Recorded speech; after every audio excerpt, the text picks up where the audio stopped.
Cuidado, senhora. Eu vi quando a sua nora despejou um pó branco na sua taça de vinho. Aquele sussurro trêmulo do garçom, um rapazinho que não devia ter mais de 20 anos, atingiu meu ouvido como um trovão silencioso, congelando o sangue nas minhas veias num instante. Eu estava parada no corredor de um dos restaurantes italianos mais caros dos Jardins em São Paulo, segurando minha bolsa de couro velha junto ao peito, como se ela fosse um escudo contra a maldade do mundo. Lá dentro, na mesa mais reservada e luxuosa, estavam as pessoas que deveriam me amar, meu único filho, Ricardo, minha nora Patrícia e o pai dela, o seu Otávio. Eles riam, eles brindavam, eles esperavam que eu voltasse para a mesa para beber a minha morte. Mas antes de contar o que fiz com aquela taça de vinho envenenada, eu preciso que você entenda como uma mãe chega a esse ponto. Como uma mulher que fritou coxinhas debaixo de sol e chuva por 40 anos para construir um império alimentício pode acabar sendo caçada pela própria família como um animal velho e doente. Meu nome é Maria Helena. Tenho 67 anos, sou devota de Nossa Senhora Aparecida e dona da Sabor da Maria, uma das maiores fábricas de salgados congelados do Brasil. Mas para eles, para aquelas 3 pessoas sentadas à mesa, eu sou apenas um obstáculo, uma carteira ambulante que respira. A noite começou com um convite que parecia um pedido de desculpas. Ricardo me ligou com aquela voz mansa que ele usa quando precisa de dinheiro, dizendo que queria celebrar a família. Mãe, vamos jantar no Fasano. Só nós. Para celebrar a vida, ele disse. Eu aceitei. Uma mãe sempre aceita, não é? A gente sempre tem aquela esperança teimosa, aquela fé cega de que, no fundo, o filho que a gente amamentou e ninou ainda existe debaixo daquela casca de egoísmo. Cheguei ao restaurante vestindo meu melhor conjunto de linho bege e o colar de pérolas que meu falecido marido, o Antônio, me deu quando completamos 30 anos de casados. Eu me sentia elegante, mas assim que me aproximei da mesa, o olhar de Patrícia me despiu de qualquer dignidade. Ela me olhou de cima a baixo, torcendo o nariz empinado, como se tivesse sentido um cheiro ruim. E foi aí, logo nos primeiros minutos, que a primeira facada entrou. Patrícia abanou a mão na frente do nariz, fazendo tilintar as pulseiras de ouro que comprou com o meu cartão suplementar, e disse alto o suficiente para as mesas vizinhas ouvirem. Ricardo, você não pediu para ela tomar um banho melhor antes de vir esse cheiro. É insuportável. Cheiro de gordura velha de gente antiga que não sabe usar perfume importado. Minha rinite ataca na hora. Eu paralisei. Minha mão calejada de tanto sovar massa tremeu sobre o guardanapo de tecido. Eu não cheirava a gordura. Eu usava sabonete de alfazema, o mesmo que uso há décadas. Aquele cheiro de gordura que ela dizia sentir era o cheiro do meu suor, o cheiro do trabalho honesto que pagou o apartamento de luxo onde ela mora, que pagou o carro importado que ela dirige, que pagou até o silicone que ela exibe com tanto orgulho. Olhei para o Ricardo esperando que ele batesse na mesa, esperando que ele dissesse: respeite a minha mãe Patrícia. Foi esse cheiro de gordura que pagou a sua faculdade na Europa. Mas o Ricardo, o meu menino Ricardo, apenas suspirou, ajeitou a gravata e desviou o olhar para o cardápio como se estivesse escolhendo entre o risoto e a massa, e não decidindo entre a honra da mãe e o capricho da esposa. Não começa, Patrícia, ele murmurou sem convicção. Deixa a mãe comer. Deixa a mãe comer. Não peça desculpas. Apenas deixa ela comer como se eu fosse um cachorro que a gente tolera debaixo da mesa. O pai dela, seu Otávio, um homem vulgar que palitava os dentes mesmo em restaurantes de luxo, soltou uma gargalhada grossa. É isso aí, Pati. Velho tem cheiro de naftalina mesmo, não tem jeito. O importante é que o bolso dela não tenha cheiro de mofo, né, Dona Maria Helena? Senti um nó na garganta tão apertado que achei que fosse sufocar. A humilhação queimava no meu rosto. Eu queria levantar, virar a mesa, gritar que eu era a dona de tudo aquilo que, sem mim, eles não seriam nada. Mas a educação que minha mãe me deu lá na roça em Minas Gerais me manteve sentada. Engoli o choro junto com um gole de água. Antes de continuar, eu te peço uma coisa simples. Se esta história tocar o seu coração em algum momento, inscreva-se no canal. Aqui nenhuma dor é contada em vão. Pedi licença para ir ao toalete, mas na verdade eu precisava fugir daquele veneno verbal. Caminhei até o corredor, minhas pernas pesadas, o coração batendo descompassado. Encostei-me na parede fria perto da adega de vinhos e tirei o celular da bolsa. Eu tinha recebido uma mensagem do meu advogado Dr. Fernando minutos antes. Eu precisava ler aquilo longe dos olhares de abutre deles. Abri a mensagem. O texto era curto, mas carregava o peso de uma liberdade que eu buscava há anos. Dona Maria Helena, a venda da indústria de alimentos Sabor da Maria foi concluída. O grupo americano aceitou a oferta. O valor de 200 milhões de reais será depositado na sua conta amanhã de manhã. O contrato está pronto. A senhora está livre. 200 milhões. Eu tinha vendido a minha vida, a minha fábrica, o meu legado. Ninguém sabia. Ricardo achava que eu estava lá apenas para assinar mais um cheque para cobrir as dívidas de jogo do sogro dele. Patrícia achava que eu era uma velha senil apegada ao poder. Eles não sabiam que eu tinha transformado os tijolos e as máquinas em dinheiro líquido. Dinheiro que me daria a chance de sumir, de ir viver meus últimos anos na praia longe daquela ingratidão. Uma lágrima solitária escorreu pelo meu rosto. Eu era multimilionária, mas me sentia a mulher mais pobre do mundo, porque todo aquele dinheiro não comprava o respeito do meu filho. Respirei fundo, sequei o rosto e guardei o celular. Coragem, Maria Helena. Sussurrei para mim mesma. É o último jantar. Amanhã você estará longe. Eu não sabia o quão profética era aquela frase. Quando me virei para voltar à mesa, João, o garçom que nos atendia, bloqueou meu caminho. Ele era um rapaz de olhos tristes e mãos calejadas, muito parecido com o meu Ricardo, antes de o dinheiro o estragar. Ele olhou para os lados nervoso, suando, frio. Dona Maria Helena, por favor, espere ele, disse a voz quase sumindo. O que foi, meu filho? Aconteceu alguma coisa com o pedido? Ele se aproximou tanto que pude sentir o cheiro de medo nele. Não é o pedido, senhora. É a sua vida. Eu estava servindo a água na mesa ao lado quando vi. Sua nora, a dona Patrícia. Ela tirou um saquinho pequeno da bolsa, um saquinho com um pó branco. E ela despejou tudo na sua taça de vinho tinto, enquanto o seu filho distraía o garçom-chefe. O mundo parou. O som das conversas no restaurante, o tilintar dos talheres, a música suave de piano. Tudo sumiu. Só restou o som do meu próprio coração batendo nos ouvidos, bum, bum, bum. O que você está dizendo, menino? Perguntei, sentindo minhas pernas falharem. Eu me apoiei no ombro dele para não cair. Isso é muito grave. Eu juro pela vida da minha mãe, senhora João, disse, os olhos cheios de lágrimas. Ela mexeu o vinho com o dedo rápido e depois limpou o dedo no guardanapo. E o seu filho, o seu Ricardo, ele viu. Ele viu e não fez nada. Ele só olhou para o outro lado. Essa foi a frase que me matou. Não o veneno, mas a certeza. Ele viu e não fez nada. A dor física de um tapa não se comparava àquilo. Era como se alguém tivesse enfiado a mão no meu peito e arrancado meu coração ainda batendo. Meu Ricardo, o menino que eu carreguei nas costas enquanto vendia salgados na porta de estádios de futebol. O menino que teve febre tifoide e eu passei 10 noites sem dormir, rezando o terço ao lado da cama dele.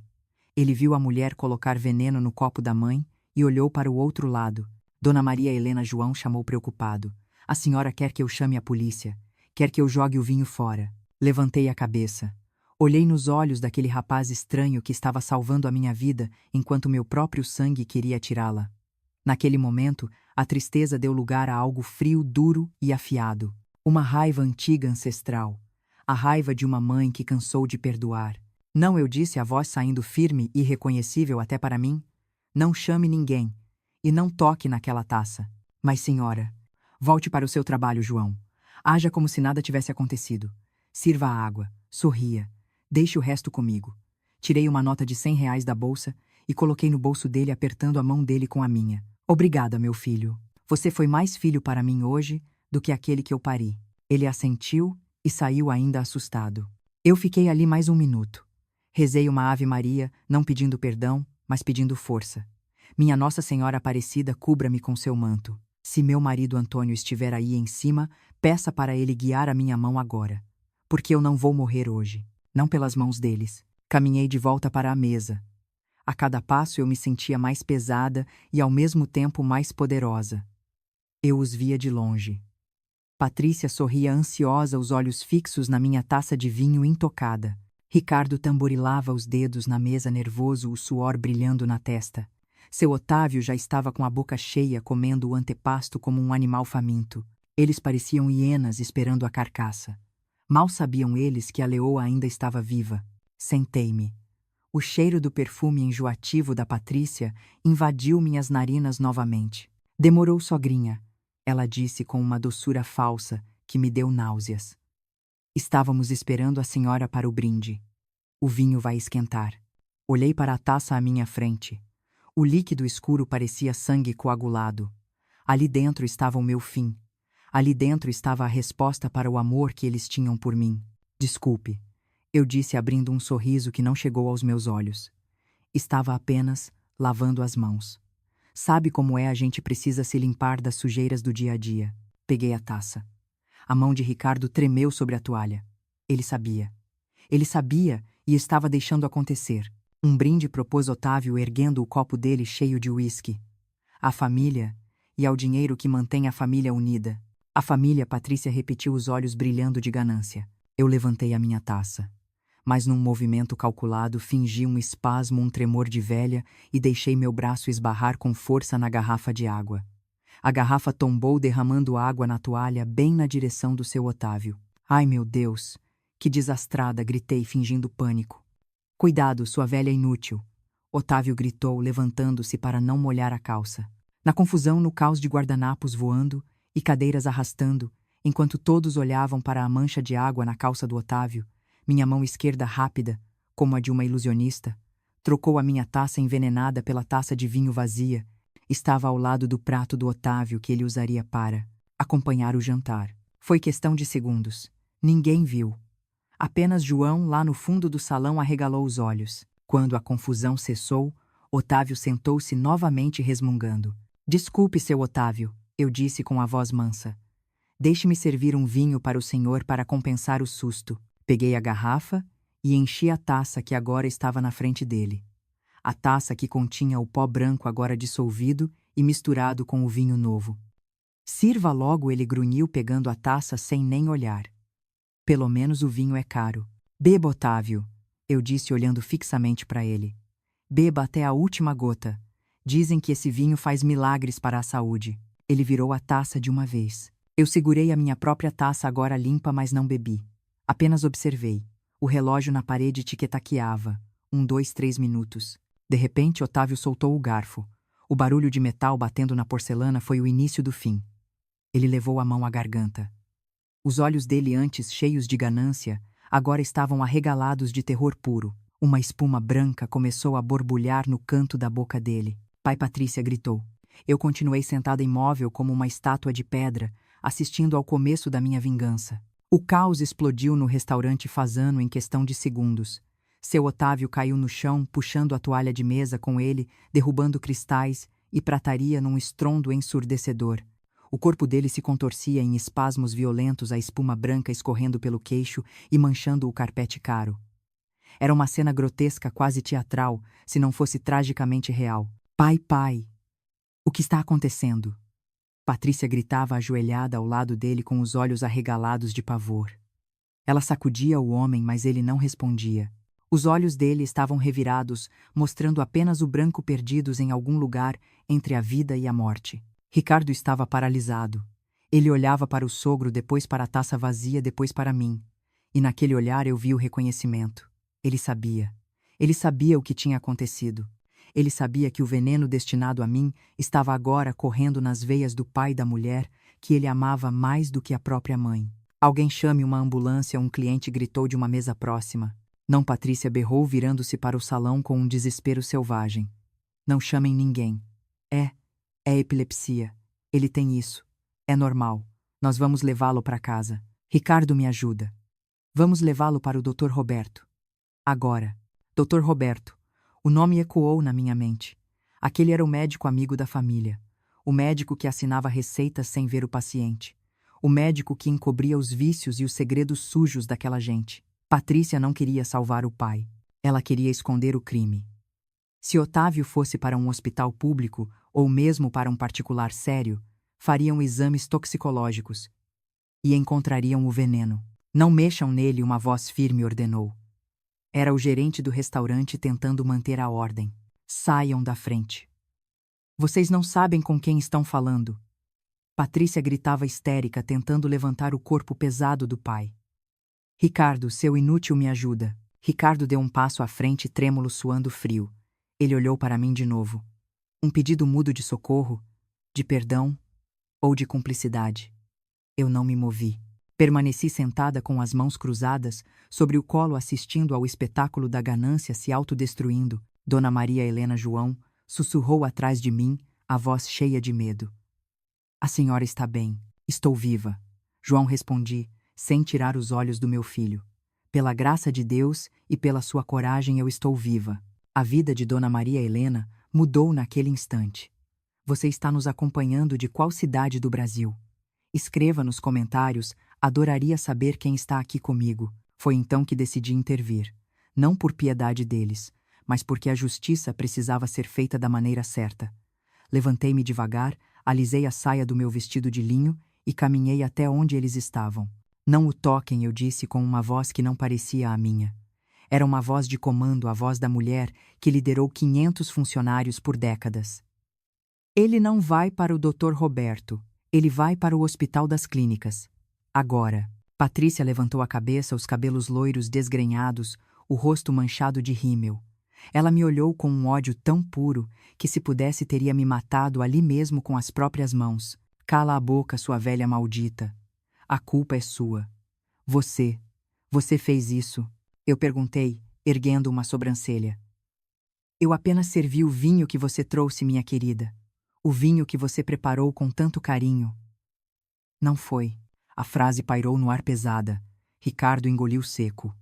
Patrícia empalideceu ainda mais, se é que isso era possível. Ela sabia que eu sabia. Chamem a ambulância, ordenei ao gerente, ignorando os protestos dela. E a polícia também. Polícia não, Ricardo implorou, segurando meu braço. Mãe, pelo amor de Deus, não faz isso. Vai destruir a nossa vida. É o pai da Patrícia. Pensa na família. Pensa na família. Aquelas palavras foram como um soco no estômago. Eu pensei na família. Pensei na família quando acordava às 3 da manhã para trabalhar. Pensei na família quando paguei as dívidas de jogo do Otávio no ano passado para evitar que quebrassem as pernas dele. Pensei na família quando aceitei ser tratada como lixo dentro da minha própria casa. Solte o meu braço, Ricardo, eu disse baixinho, mas com uma frieza que fez ele recuar. A família acabou no momento em que você viu sua mulher envenenar a minha taça e não abriu a boca. Você escolheu o seu lado, meu filho. Agora aguente as consequências. A ambulância chegou minutos depois, com as sirenes uivando como um presságio. Os paramédicos entraram correndo, afastando os curiosos. O que ele tomou? O médico perguntou, checando os sinais vitais de Otávio, que agora estava inconsciente e respirava com dificuldade. Nada. Ele só bebeu vinho. Patrícia mentiu desesperada. Ele tem alergia a tanino. É choque anafilático. Deem adrenalina para ele. Não é alergia, eu disse, me aproximando. Ele ingeriu uma substância desconhecida. Um pó branco. Provavelmente um antipsicótico ou sedativo em dose maciça. Façam uma lavagem estomacal imediatamente e guardem o conteúdo para análise. O médico me olhou surpreso pela precisão da informação. A senhora tem certeza? Absoluta. É o bi ou pó. Patrícia tentou avançar em mim, mas foi contida por um garçom. Mentirosa. Ela está inventando. Ela quer nos prejudicar. Levem ele, o médico ordenou à equipe. Estado crítico. Vamos para o Sírio-Libanês, é o mais próximo. Não. Para o Sírio, não. Patrícia gritou, sabendo que lá não teria controle sobre os médicos. Ele não tem convênio. Eu pago, eu disse, tirando meu cartão Black da bolsa e entregando ao médico. Salvem a vida desse homem. Eu quero ele vivo. Vivo para responder pelo que fez. Levaram. Otávio. Ricardo e Patrícia foram atrás no carro importado dela, discutindo aos berros. Eu fiquei ali parada na calçada, vendo as luzes vermelhas da ambulância se afastarem. O vento da noite de São Paulo soprava frio, mas eu não sentia frio. Eu sentia uma chama queimando dentro de mim. Uma chama de indignação e de propósito. Senhora. João apareceu ao meu lado segurando um copo de água com açúcar. A senhora quer que eu chame um táxi? Não, meu filho. Eu vou para o hospital. Preciso ver o fim dessa história. Eu vou com a senhora, ele disse, tirando o avental.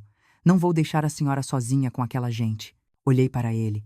Um rapaz simples que ganhava um salário mínimo disposto a me proteger, enquanto meu filho, herdeiro de milhões, tinha tentado me matar. A vida tem um senso de humor macabro. Chegamos ao hospital meia hora depois. A recepção estava um caos. Patrícia gritava com as enfermeiras, exigindo ver o pai, exigindo falar com o diretor, exigindo que ninguém fizesse exames de sangue sem a autorização dela. Ricardo estava num canto roendo as unhas pálido como um fantasma. Quando me viram entrar acompanhada por João, o silêncio caiu novamente. Caminhei até a recepcionista. Sou Maria Helena, a responsável financeira pela internação do Sr. Otávio. Quero que façam um exame toxicológico completo. Imediatamente. A senhora não tem esse direito, Patrícia sibilou vindo na minha direção. Você não é da família. Eu sou. Quem está pagando a conta, querida, respondi sem me alterar. E quem paga a banda escolhe a música. Se você quiser assumir as despesas e transferi-lo, fique à vontade. Mas saiba que a polícia já foi notificada sobre a suspeita de envenenamento. Polícia, Ricardo perguntou a voz falhando. Sim. O garçom viu tudo. As câmeras do restaurante gravaram tudo. Acabou, Ricardo. O teatro acabou. Nesse momento, um médico saiu da emergência. Ele parecia exausto e preocupado. Família do Sr. Otávio. Aqui Patrícia correu. Como ele está? Ele acordou. O paciente está estabilizado, mas o quadro é grave. Ele sofreu uma parada respiratória no caminho. Conseguimos reanimá-lo, mas ele entrou em coma. Identificamos uma quantidade massiva de neurolépticos no organismo dele. Clorpromazina e haloperidol em doses letais. Se ele sobreviver, é provável que tenha sequelas neurológicas permanentes. Patrícia cobriu a boca com as mãos, abafando um grito. Ela tinha dado ao próprio pai o veneno destinado a mim. O destino tinha uma ironia cruel. Doutor, eu perguntei. Isso pode ter sido acidental. O médico balançou a cabeça.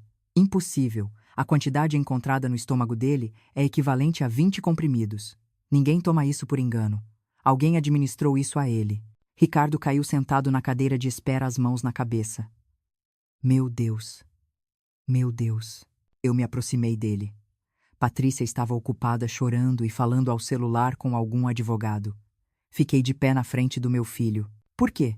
Ricardo, perguntei baixinho. Por que você deixou ela fazer isso? Eu sou sua mãe.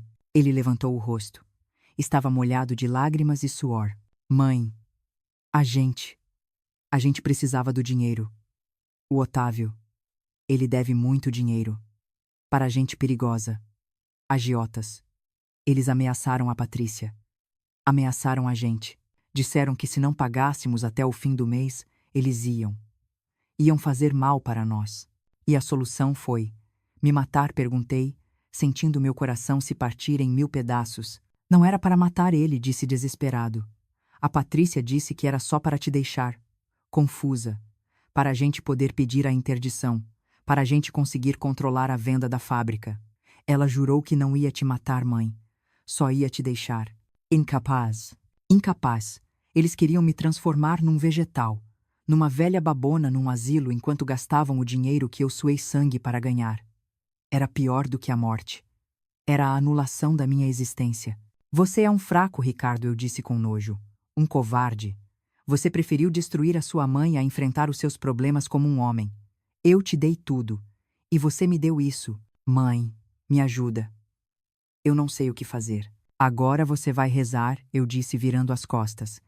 Rezar para o seu sogro não morrer. Porque se ele morrer, você e sua mulher serão assassinos. E eu serei a principal testemunha de acusação. Saí da sala de espera, deixando meu filho chorando como uma criança. João estava na porta me esperando. Dona Maria Helena, ele disse. A senhora é a mulher mais forte que eu já vi. Não sou forte. João, respondi, sentindo o cansaço de 1000 anos cair sobre meus ombros. Sou apenas uma mãe que sobreviveu ao próprio filho. Mas eu sabia que a batalha estava longe de terminar. Patrícia não ia cair sem lutar. E eu tinha certeza de que ela já estava planejando o próximo passo. O que eu não sabia era que a maldade dela não tinha limites e que a próxima cartada envolveria algo muito mais precioso do que dinheiro. O ar do hospital parecia mais pesado do que o normal, como se a própria atmosfera tivesse absorvido o veneno que corria nas veias do meu genro e a toxicidade da minha família. Otávio foi levado para a UTI entubado, lutando contra uma overdose que não era dele. Patrícia andava de um lado para o outro na sala de espera, falando alto ao celular com advogados gesticulando, tentando controlar uma narrativa que já tinha escapado das mãos dela. Ricardo continuava sentado com a cabeça baixa, um homem derrotado pelo peso das escolhas covardes que fez. Eu me sentei numa cadeira afastada com João ao meu lado. Ele não tinha obrigação nenhuma de estar ali, mas ficou. Segurou minha bolsa quando precisei beber água. Trouxe um café amargo da máquina. Me olhou com uma preocupação genuína que eu não via nos olhos do meu próprio filho há anos. "Por que você está fazendo isso?" João perguntei, observando o perfil cansado dele sob a luz fria do corredor. "Você mal me conhece. Podia ter ido para casa. Podia ter fingido que não viu nada." Ele sorriu, um sorriso triste, que carregava mais sabedoria do que a idade dele permitia. "Minha mãe me ensinou que a gente não vira as costas para a injustiça, Dona Maria Helena. E a senhora me lembra ela. Ela trabalhou a vida inteira como doméstica. Criou 3 filhos sozinha. Tinha essa mesma força no olhar, essa mesma teimosia de quem não se dobra. Aquelas palavras me aqueceram mais do que qualquer cobertor. Eu não estava sozinha. Deus tinha colocado um anjo disfarçado de garçom no meu caminho. De repente, a porta da UTI se abriu e um médico diferente saiu. Ele tinha cabelos grisalhos e uma postura autoritária. Dr. César, o diretor clínico do hospital. Eu o conhecia. Ele tinha tratado meu marido Antônio anos atrás. "Família do Sr. Otávio Albuquerque", ele chamou. Patrícia correu até ele. "Sou a filha. Como ele está? Ele vai acordar. A situação é crítica, mas estável." Dr. César respondeu com a voz grave. "Conseguimos neutralizar parte das toxinas, mas os danos neurológicos ainda são incertos. O que me preocupa é a natureza da substância." O exame toxicológico preliminar confirmou a presença de neurolépticos em concentrações altíssimas.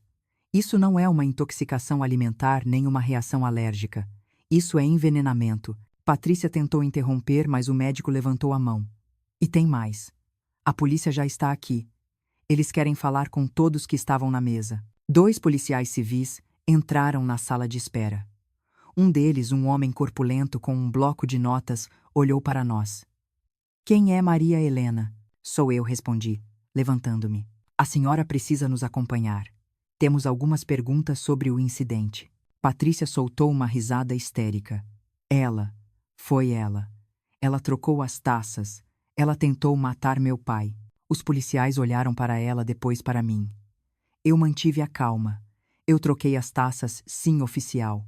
Mas eu não coloquei o veneno. Eu apenas me defendi." "Isso é confissão", Patrícia gritou.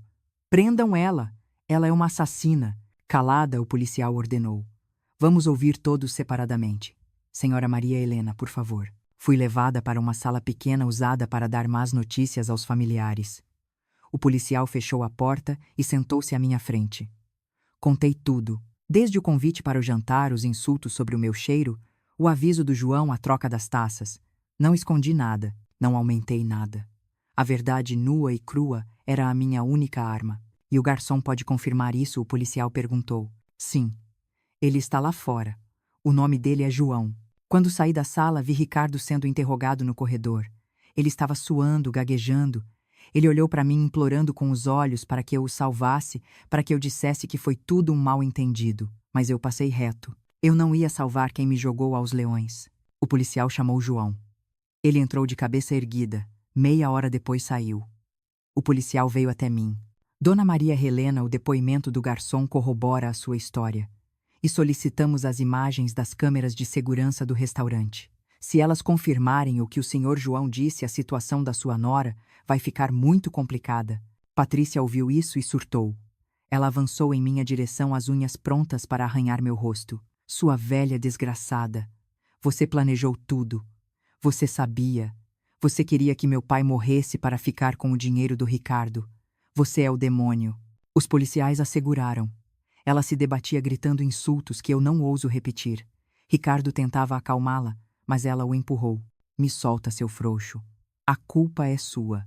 Se você tivesse tido coragem de fazer o que tinha que ser feito, a gente já estaria livre dessa praga." Fazer o que tinha que ser feito. A frase ecoou no corredor do hospital, gelando a espinha de todos que ouviram. Ela estava confessando. Ali na frente da polícia, na frente dos médicos, na frente do marido. Ela admitiu que havia um plano para se livrar de mim. O delegado, que tinha acabado de chegar, olhou para Patrícia com interesse. Fazer o que tinha que ser feito.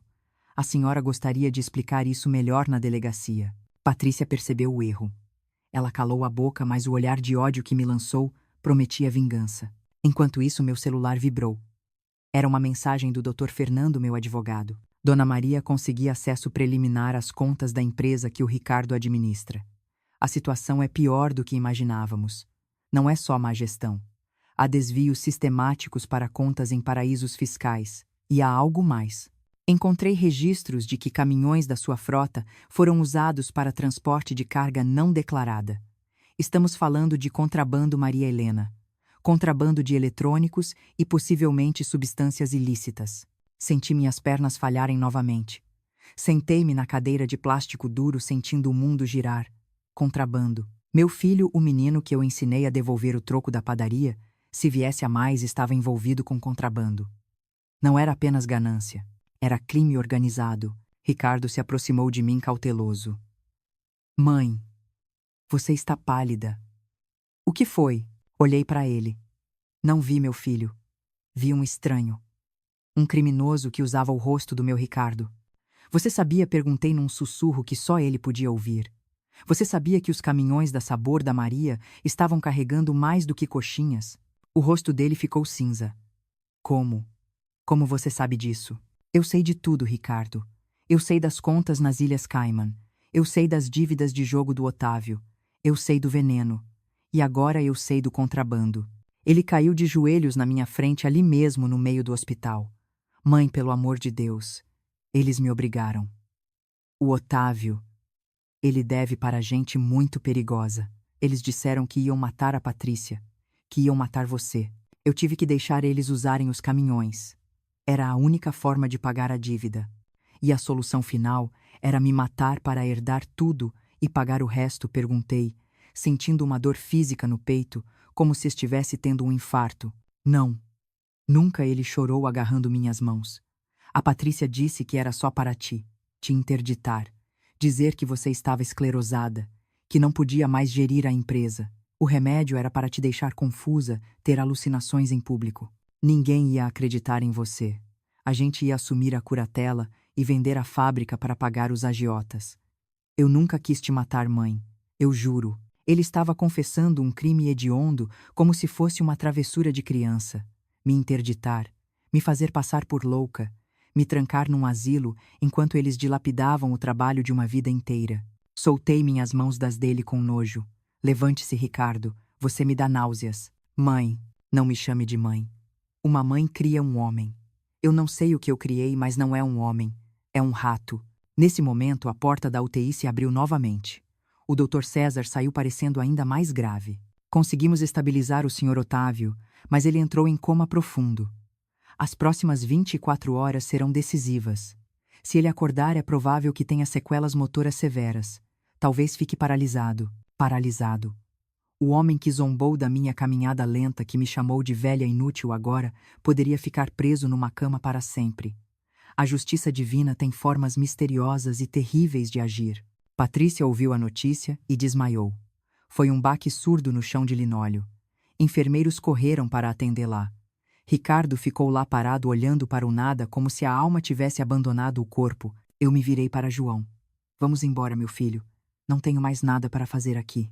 Mas... E a polícia, Dona Maria? Ele perguntou. Eles sabem onde me encontrar.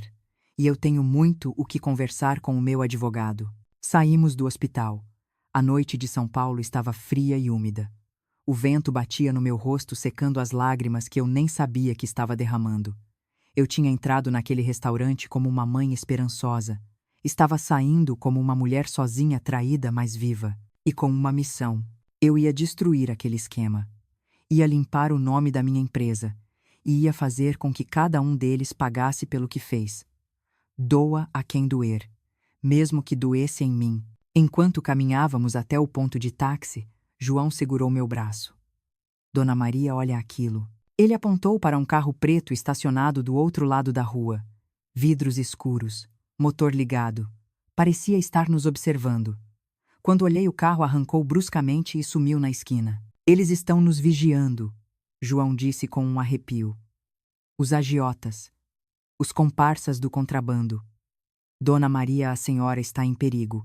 Olhei para a rua vazia onde o carro tinha desaparecido. O medo tentou subir pela minha garganta, mas eu o engoli. Eles é que deviam ter medo. João respondia apertando a alça da minha bolsa onde estava o celular com as provas que o advogado tinha me enviado. Porque agora, a dona Maria Helena vai para a guerra. O silêncio do meu quarto naquela noite não era o silêncio da paz, mas o silêncio pesado de quem espera uma tempestade. Eu estava deitada na cama grande de madeira maciça, que compartilhei com Antônio por 35 anos. Agora, ao lado dele, estava frio, vazio, esticado de um jeito dolorosamente perfeito. Mas não era na ausência do meu marido que eu pensava enquanto olhava para as sombras dançando no teto, era na presença fantasmagórica do meu filho Ricardo. Fechei os olhos e por um momento não vi o homem suado e covarde do hospital.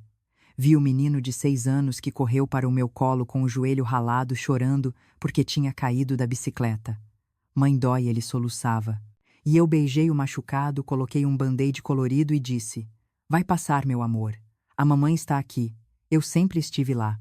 Quando ele teve febre alta, e eu fiquei 3 noites acordada, trocando compressas frias, rezando baixinho para que a febre baixasse, prometendo a Deus que se ele ficasse bom, eu faria qualquer sacrifício. Eu fiz. Deus sabe que eu fiz. Lembrei-me dos dias em que a fábrica estava começando. Eu acordava às 3 da manhã para preparar a massa das coxinhas. Minhas mãos ficavam inchadas vermelhas de tanto amassar, queimar e fritar. Chegava em casa exausta, cheirando a óleo e cebola. E Ricardo, já adolescente, torcia o nariz quando eu tentava abraçá-lo. Mãe, você fede a fritura, ele dizia, afastando-se. Meus amigos vão sentir esse cheiro na minha roupa. Aquilo doía mais do que qualquer queimadura de óleo quente. Mas eu sorria, ia para o banho, esfregava a pele até ficar em carne viva para tirar o cheiro do meu sustento do sustento dele. Eu pagava o colégio caro, o tênis de marca, o curso de inglês, tudo com o dinheiro daquela gordura que ele desprezava. Eu engolia a vergonha dele para não estragar a felicidade dele. Dona Maria Helena, a senhora, é uma santa, as vizinhas diziam.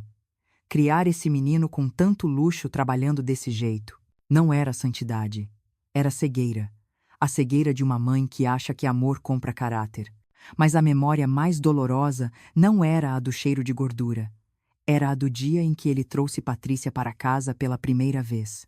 Ela entrou no meu apartamento como se fosse uma avaliadora de leilão, olhando para os móveis, para os quadros, para as minhas santinhas na estante. É aconchegante, ela disse com aquele sorriso de canto de boca que eu viria a odiar. Mas essa decoração é muito rústica, né, Ricardo Meio? Caipira. Eu estava na cozinha trazendo o café e o bolo de fubá que fiz especialmente para ela. Parei na porta. Meu coração falhou uma batida. Esperei que Ricardo me defendesse. Esperei que ele dissesse: minha mãe tem bom gosto, Patrícia. Ela construiu tudo isso sozinha. Mas o que eu ouvi foi a risada dele. Uma risada nervosa concordante. É amor. A mãe é meio. Simples. Mas ela faz um café bom. Simples. Caipira. As palavras dela eram farpas. Mas o silêncio dele, a concordância dele, foi o martelo que as pregou no meu peito. Naquele dia, eu servi o café com as mãos tremendo, sorrindo como uma boba, fingindo que não tinha ouvido meu filho ter vergonha da própria origem. Fingindo que não doía ser chamada de caipira dentro da casa que eu comprei com o suor do meu rosto. E agora, deitada naquela cama vazia, a verdade nua e crua me atingiu como um tapa na cara. Ricardo não mudou de repente. Ele não foi corrompido pela Patrícia. A semente da ingratidão, da vergonha, da fraqueza, sempre esteve lá. Eu que a reguei com a minha permissividade. Eu que a adubei com o meu sacrifício excessivo. A culpa era deles pelo crime. Mas a culpa pela criação do monstro, essa eu teria que carregar para o túmulo. Levantei-me incapaz de ficar parada com esses pensamentos. Fui até a janela e olhei para a rua deserta. O carro preto que João tinha visto ainda estava lá, não consegui ver nada na escuridão. Mas a sensação de perigo era real, palpável. Contrabando. Agiotas. Meu filho estava envolvido com gente que matava por muito menos do que uma herança. Seu Otávio devia dinheiro. Ricardo usou meus caminhões para pagar a dívida. E quando isso não foi suficiente, eles decidiram que a minha morte seria a solução final. A herança cobriria o rombo e eles ficariam livres. Era um plano perfeito, frio, calculista. Mãe. A voz de Ricardo no hospital voltou à minha mente. Eu nunca quis te matar. Era só para te interditar. Só para me interditar. Só para tirar minha liberdade. Só para me trancar num quarto e me fazer babar enquanto eles gastavam o que era meu. Como se isso fosse menos cruel do que um tiro na cabeça. Talvez fosse até pior. Era uma morte em vida. Uma humilhação lenta e degradante. O telefone fixo na sala tocou rasgando o silêncio da madrugada. Eram 3 da manhã. Ninguém liga às 3 da manhã para dar boas notícias. Caminhei até a sala sentindo o frio do chão nos meus pés descalços. O toque era insistente, estridente. Tirei o fone do gancho. Ninguém respondeu. Apenas uma respiração pesada do outro lado da linha. Quem é? Perguntei, sentindo um arrepio na espinha. Dona Maria Helena. Uma voz masculina grave e distorcida falou. A senhora tem um filho muito bonito. Seria uma pena se ele sofresse um acidente na cadeia, não acha? Meu coração parou. Quem está falando? Gritei, esquecendo o medo. O Otávio tem uma dívida. O Ricardo assumiu essa dívida. E agora, com a polícia no meio, o preço subiu. Nós queremos o nosso dinheiro. Ou a senhora paga, ou a gente cobra do menino. E a gente cobra caro, com juros de sangue. Não se atreva a tocar no meu filho, eu disse, a voz trêmula de fúria. A escolha é sua vovó. 200 mil reais. Em dinheiro vivo. Amanhã à noite, nós vamos entrar em contato para dizer onde. Se chamar a polícia. Bom, a senhora já sabe. A linha ficou muda. Desliguei o telefone, as mãos tremendo tanto que mal consegui colocar o fone no gancho. Eles estavam me chantageando, ameaçando a vida do meu filho dentro da prisão. Ricardo podia ser um canalha, um fraco, um traidor. Mas a ideia dele sendo machucado, sangrando numa cela escura, me fez vomitar a bile da angústia. Sentei-me no sofá, abraçando os joelhos. O que eu deveria fazer? Pagar. Se eu pagasse, eles voltariam. Chantagistas nunca param. Se eu chamasse a polícia, eles podiam cumprir a ameaça. Mas então uma lembrança me veio, uma lembrança de Antônio, meu marido. Uma vez um fornecedor tentou nos extorquir, ameaçando queimar nosso estoque se não pagássemos uma taxa de proteção. Eu queria pagar e estava com medo. Mas Antônio pegou sua espingarda velha, sentou-se na porta do armazém e disse: se a gente pagar uma vez, vira escravo para sempre. O medo é a corrente deles, Maria. Não deixe eles colocarem a corrente em você. Antônio passou 3 noites lá acordado. Ninguém apareceu. O medo deles era maior que a coragem. Eu não tinha uma espingarda, mas eu tinha algo melhor. Eu tinha a verdade. E eu tinha o Dr. Fernando. Peguei o celular e mandei uma mensagem para o advogado, mesmo sabendo que era de madrugada. Fui ameaçada. Eles querem dinheiro. Não vou pagar. Preciso blindar a segurança do Ricardo na cadeia. Agora. Não vou pagar. Não vou ser refém de bandido, nem de filho ingrato. Se Ricardo cometeu erros, ele vai pagar a justiça. Mas eu não vou financiar o crime organizado com o dinheiro do meu trabalho honesto. Levantei-me, fui até a cozinha e preparei um café forte. Enquanto a água fervia, olhei para a foto de Ricardo na geladeira, uma foto dele criança sorrindo com a boca suja de chocolate. Você escolheu o caminho errado, meu filho, sussurrei para a foto. Você se deitou com cães e acordou com pulgas, e agora as pulgas querem o meu sangue. Mas eles não conheciam a Dona Maria Helena. Eles achavam que estavam lidando com uma velhinha assustada. Eles não sabiam que eu já tinha enfrentado fiscais corruptos, concorrentes desleais e crises econômicas. Eu sobrevivi a tudo isso. Eu ia sobreviver a isso também. Nesse momento, deitada no quarto de hóspedes, a Patrícia não devia estar dormindo. Ela devia estar roendo as unhas de gel pensando em como sair dessa. Ela era a arquiteta de tudo isso. A mente por trás da fraqueza do meu filho. O Ricardo era o braço, mas ela era o cérebro venenoso. Uma ideia fria e perigosa começou a se formar na minha mente. Se os agiotas queriam dinheiro, talvez eles devessem cobrar de quem realmente gastou esse dinheiro, de quem usufruiu dos luxos das viagens, das roupas de marca. Patrícia, será que eu teria coragem? Será que eu teria coragem de direcionar a fúria dos bandidos para a minha nora? Olhei para a minha mão, onde a aliança de Antônio brilhava. O que você faria, meu velho? Perguntei ao vazio. E a resposta veio não numa voz, mas numa certeza absoluta que se instalou no meu peito. O mal se destrói sozinho. Eu só precisava dar um empurrãozinho. Bebi o café num gole, só sentindo o líquido quente descer pela garganta como combustível. O dia estava amanhecendo. O céu de São Paulo passava do preto para um cinza chumbo. Eu tinha um plano Um plano arriscado, um plano que poderia salvar meu filho ou condená-lo de vez. Mas eu não tinha escolha. A guerra tinha chegado à minha porta, e eu não ia abrir para eles entrarem. Eu ia derrubar a porta em cima deles. A madrugada no hospital tinha um cheiro específico. Não era apenas de éter e produtos de limpeza, mas de medo suado e mentiras em decomposição. Os policiais civis chamados pelo médico plantonista, após a confirmação do envenenamento, entraram na sala de espera como corvos farejando carne fresca. Eram 2 homens sérios, com jaquetas de couro e distintivos, pendurados no pescoço, acompanhados por um delegado que parecia já ter visto todo o tipo de podridão humana. Eu estava sentada no canto com João, o garçom ao meu lado. Ele cochilava exausto, mas se endireitou assim que viu a movimentação.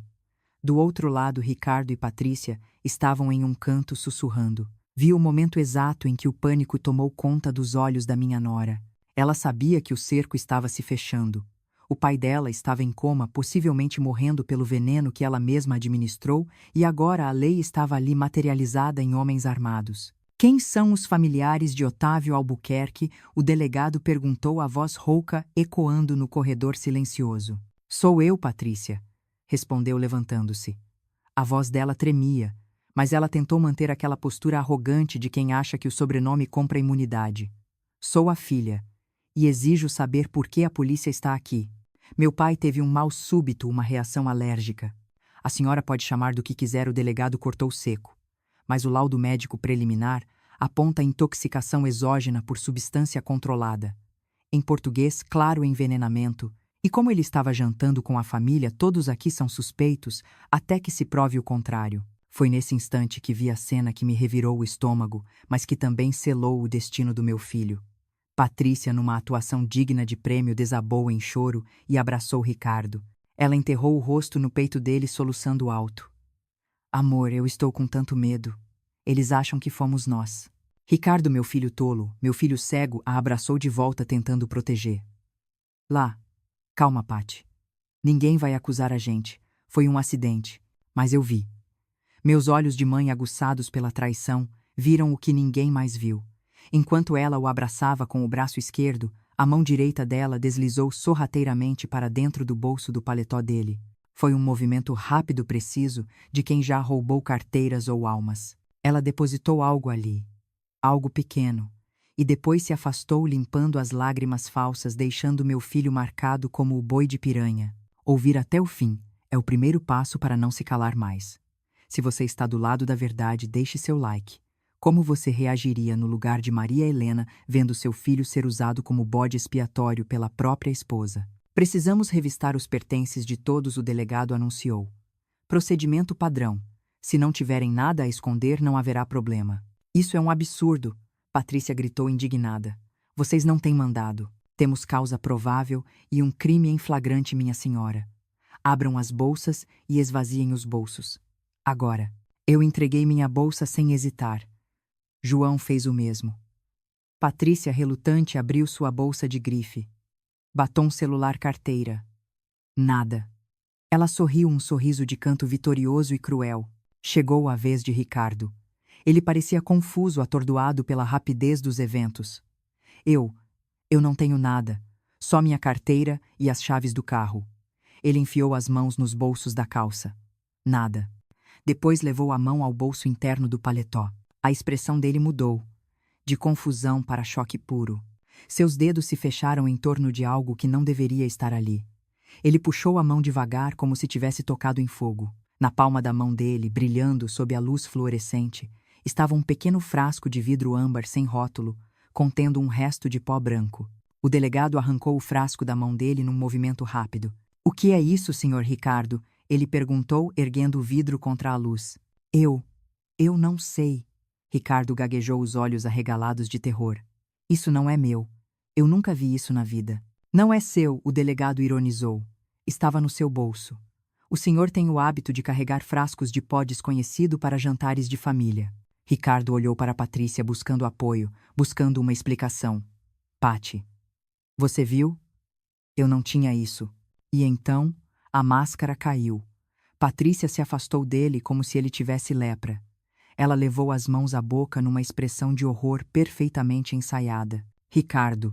Ela sussurrou alto o suficiente para os policiais ouvirem. Como você pôde? Meu Deus, Ricardo. Você disse que ia resolver o problema das dívidas do papai, mas eu nunca imaginei que você fosse capaz de tentar matá-lo. O silêncio que se seguiu foi o som de um coração se partindo. Ricardo olhou para a mulher que ele amava, a mulher por quem ele tinha destruído a própria mãe, e viu pela primeira vez o monstro que ela era. O que ele sussurrou, a voz falhando. Você está me acusando.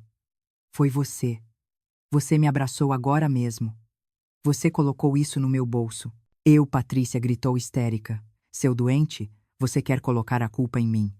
Você sempre odiou meu pai. Você sempre disse que ele era um peso, que as dívidas dele iam nos afundar. Você tentou matar meu pai para ficar com a herança dele e pagar os seus agiotas. Sua mentirosa. Ricardo rugiu, avançando para cima dela. Foi você.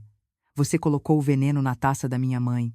E quando ela trocou as taças, você matou seu pai, assassina.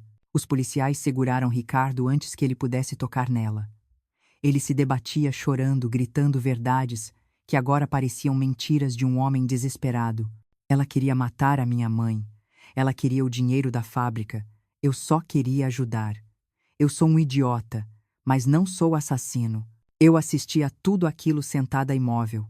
Pareciam dois ratos famintos, num balde, mordendo e arranhando um ao outro para ver quem sobrevivia. A elegância, o amor, a parceria. Tudo tinha derretido, revelando a podridão que existia por baixo. O despertar de uma mulher é imparável. Se você concorda, deixe seu joinha. Você teria a mesma coragem que Maria Helena está tendo agora de deixar a justiça acontecer. Chega, o delegado gritou. Os dois estão detidos para averiguação. Vamos resolver isso na delegacia. Não, eu não fiz nada. Patrícia berrou enquanto uma policial feminina a algemava. Eu sou a vítima. Meu pai está morrendo. Esse homem é um monstro. Ricardo já estava algemado, chorando copiosamente, olhando para mim. Mãe, por favor. Fala alguma coisa. Diz que você viu. Diz que foi ela. Eu me levantei devagar. Meus joelhos doíam, mas minha coluna estava reta. Caminhei até eles. Olhei para Patrícia, que me encarava com ódio, e depois para Ricardo, que me olhava com súplica. Eu vi, eu disse com a voz calma e fria. Ricardo suspirou de alívio. Viu, delegado. Minha mãe viu. Eu vi, continuei olhando nos olhos do meu filho. Eu vi você, Ricardo, sentado na mesa, vendo sua mulher colocar veneno na minha taça. Eu vi você desviar o olhar. Eu vi você escolher o silêncio. E agora eu vejo você colhendo o que plantou. Mas o frasco, mãe. O frasco não é meu. Não importa de quem é o frasco, Ricardo. Importa que você permitiu que ele fosse aberto. Voltei-me para o delegado. Doutor, o senhor não precisa apenas da minha palavra. O restaurante onde estávamos, o Fazano. Eles têm um sistema de segurança interno muito moderno. Tirei meu celular da bolsa. Eu mandei uma mensagem para o gerente assim que saímos de lá. Ele acabou de me enviar o arquivo de vídeo da mesa 4. Patrícia parou de gritar. A cor sumiu do rosto dela. No vídeo, eu disse, erguendo o celular como se fosse uma sentença de morte, dá para ver claramente a senhora Patrícia tirando o frasco da bolsa. Dá para ver ela despejando o pó, e dá para ver minutos depois aqui no hospital ela abraçando o marido e colocando o frasco no bolso dele. Mostrei a tela para o delegado. As imagens eram em alta definição, não havia como negar. Isso é flagrante, o delegado disse, olhando para Patrícia com desprezo. Tentativa de homicídio qualificado, fraude processual, falsa comunicação de crime. Não. Patrícia sussurrou, as pernas cedendo. Não pode ser. Levem eles, o delegado ordenou. Vi meu filho sendo arrastado pelo corredor do hospital algemado, chorando, chamando por mim. Vi minha nora, a mulher que se achava intocável, sendo levada como uma criminosa comum. Eu não senti pena. Não senti alegria. Senti apenas um vazio imenso. O vazio de quem acabou de amputar um membro gangrenado para salvar o resto do corpo. Doía muito, mas era necessário. João se aproximou de mim, segurando meu braço com gentileza. Dona Maria, vamos para casa. A senhora precisa descansar. Ainda não, João respondi, guardando o celular. Eles vão para a cadeia. Mas a guerra não acabou. Ainda existem os agiotas. E eles querem o meu dinheiro. Se eu não agir agora, Ricardo morre na prisão antes do julgamento. Olhei para a porta de saída do hospital. A noite lá fora era escura e cheia de perigos. Mas eu não tinha mais medo do escuro. Eu tinha me tornado a escuridão que eles tanto temiam. Vamos, João. Tenho uma ligação para fazer, e dessa vez não é para a polícia. Eles não foram embora, João. Eles estão caçando. A frase saiu da minha boca junto com uma nuvem de fumaça fria na calçada do hospital. O carro preto de vidros escuros tinha dobrado a esquina, mas a sensação de estar na mira de um fuzil invisível permanecia cravada na minha nuca. João, o rapaz que há poucas horas era apenas um garçom servindo água e agora era meu único guarda-costas, tremia levemente. Não de frio, mas da adrenalina crua de quem acaba de ver o mundo dos ricos desabar em lama. Dona Maria. Ele sussurrou olhando para os lados com a paranoia de quem cresceu na periferia e sabe quando o perigo é real.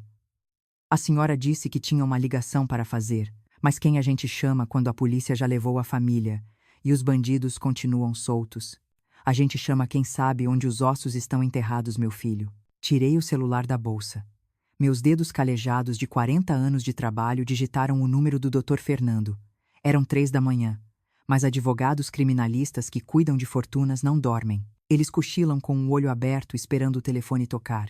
Ele atendeu no segundo toque. Dona Maria Helena. Eu soube das prisões. A televisão já está noticiando. O escândalo vai ser. Esqueça o escândalo. Fernando, cortei minha voz dura como aço. O escândalo é a menor das minhas preocupações. Eu preciso saber o resto. Eu sei que você não me contou tudo naquela mensagem. Você falou de contrabando, falou de desvios. Mas eu vi o medo nos olhos do meu filho antes de ele ser algemado. Não era medo da cadeia. Era medo de morrer. Quem são eles, Fernando? Para quem o Ricardo estava trabalhando, houve um silêncio do outro lado da linha. Um silêncio pesado, carregado de segredos que poderiam custar vidas. Venha para o meu escritório, Dona Maria. Agora. E não venha no seu carro. Pegue um táxi aleatório na rua. Não use aplicativos. Se o que eu descobri nas últimas horas for verdade, o seu carro já deve estar rastreado há meses. Desliguei o telefone sentindo um gosto metálico na boca. O gosto da traição. Meu próprio filho tinha marcado o carro da mãe como se marca gado para que os credores dele soubessem cada passo que eu dava. Ele me entregou de bandeja para os lobos. João, eu disse, segurando o ombro do rapaz. Você pode ir para casa. Isso vai ficar perigoso demais. Ele me olhou ofendido. Minha casa é longe, Dona Maria. E a senhora? A senhora é a primeira pessoa rica que me tratou como gente em anos. Eu não vou deixar uma senhora sozinha na rua de madrugada fugindo de bandido. Eu vou junto. Não tive forças para discutir. E lá no fundo eu agradeci a Deus.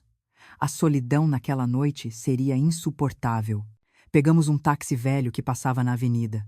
O motorista ouvia um rádio amador que chiava notícias de crimes pela cidade. A ironia não me escapou. Chegamos ao prédio do Dr. Fernando no Centro Velho. O escritório dele ficava num edifício Art Deco que já tinha visto dias melhores, mas que tinha a segurança de uma fortaleza. Fernando nos recebeu na porta com a gravata frouxa e as mangas da camisa dobradas. O escritório estava cheio de caixas de arquivo abertas, papéis espalhados pelo chão e 3 monitores de computador ligados, mostrando planilhas complexas e mapas de rotas. Sente-se. Maria Helena, ele disse, servindo um copo de água para mim e outro para João sem perguntar quem era o rapaz. Na guerra, a gente não pede currículo de soldado. O que você descobriu? Perguntei, sentindo meu estômago revirar antes mesmo de ouvir a resposta. Fernando girou o monitor para mim. E o que eu vi me fez duvidar da minha própria sanidade. Eram fotos. Fotos tiradas de longe, granuladas, mas nítidas o suficiente. Caminhões com o logotipo da Sabor da Maria. O logotipo que eu desenhei à mão 30 anos atrás, parados em galpões escuros na fronteira com o Paraguai. Homens armados carregando caixas que definitivamente não eram de coxinhas ou risoles. Seu filho não estava apenas desviando dinheiro, Maria Helena Fernando, disse a voz baixa e grave. Ele transformou a sua frota de distribuição numa transportadora de luxo para o crime organizado. Ele usava a reputação impecável da sua empresa, o fato de seus caminhões nunca serem parados na fiscalização sanitária, para trazer eletrônicos, peças de computador e substâncias químicas controladas para refino de drogas. Senti a bile subir à garganta. Meus caminhões. Os caminhões que eu comprei com empréstimos suados. Os caminhões que levavam alimento para milhares de festas de família. Eles estavam carregando a morte. Ricardo. Sussurrei o nome do meu filho saindo como um palavrão. Como ele pôde? Ele foi ganancioso, Maria. E burro Fernando continuou impiedoso. Ele achou que podia brincar com tubarões, sendo uma sardinha. Ele pegou o dinheiro emprestado para manter o padrão de vida da Patrícia, para pagar as dívidas do Otávio e ofereceu a logística da empresa como pagamento. Mas a dívida nunca acabava. Os juros eram impagáveis e eles começaram a exigir mais. E foi aí que surgiu a ideia de me matar. Perguntei já sabendo a resposta, mas precisando ouvi-la. Não, Fernando balançou a cabeça. E o que ele disse a seguir foi a revelação mais aterrorizante da noite. Eles não queriam te matar no início, Maria. Eles precisavam de você viva. Morta a empresa, entraria em inventário. O juiz nomearia um administrador judicial. As contas seriam auditadas. O esquema seria descoberto em uma semana. Ele se levantou e começou a andar pela sala agitado. Eles precisavam que você continuasse sendo a dona, mas uma dona incapaz. Eles precisavam da sua interdição. Se você fosse declarada senil louca, incapaz de gerir os negócios, o Ricardo assumiria a curatela. Ele teria o controle total sem inventário, sem juiz, fuçando nas contas sem auditoria. Ele continuaria usando a empresa como fachada por anos com você trancada num quarto babando por causa dos remédios, servindo de laranja viva para o crime deles. Apertei os braços da cadeira com tanta força que minhas unhas quebraram. Eles não queriam a minha morte rápida. Eles queriam a minha morte lenta. Eles queriam roubar a minha mente, a minha dignidade, a minha história e me deixar como uma casca vazia num canto enquanto usavam meu nome para cometer crimes. Aquele remédio. Murmurei lembrando do gosto amargo na boca. Os antipsicóticos que deram para o Otávio eram para mim. Para eu ter um surto. Para eu parecer louca na frente de todos. Para justificar a interdição. Exatamente, Fernando confirmou. E o Otávio? Ele era o elo mais fraco. Ele devia tanto dinheiro que estava desesperado. A Patrícia provavelmente decidiu eliminá-lo quando percebeu que o barco estava afundando. Ela tentou matar 2 coelhos com uma cajadada, livrar-se da dívida do pai matando-o e colocar a culpa em você ou no Ricardo para herdar tudo sozinha. Olhei para João.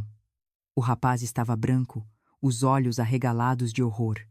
Ele estava vendo o esgoto da alma humana ser aberto na frente dele. Dona Maria, ele disse, essa gente é o demônio. Não, João, respondi, sentindo uma frieza mortal tomar conta de mim. O demônio é um anjo caído. Eles são apenas humanos. Humanos podres. De repente o telefone vermelho na mesa do Fernando tocou.